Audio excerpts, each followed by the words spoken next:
Connect the power cord first and fill the gear oil through the oil filler port before startup, filling it to the visible position of the oil sight glass and making sure the oil level does not exceed the glass.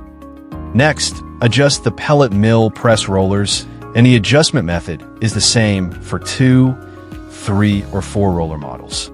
First, loosen all lock nuts, then tighten each press roller adjusting nut by hand, and repeat the same operation for all positions.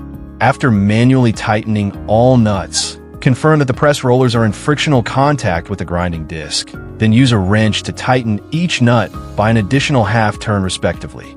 At this point, you can feel moderate resistance and no obvious looseness when turning the press rollers by hand.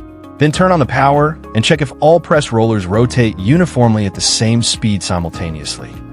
Once the rotation is confirmed normal, lock all lock nuts securely.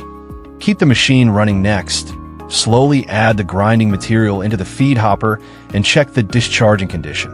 Pour the discharged material back into the machine repeatedly and grind for more than 30 minutes.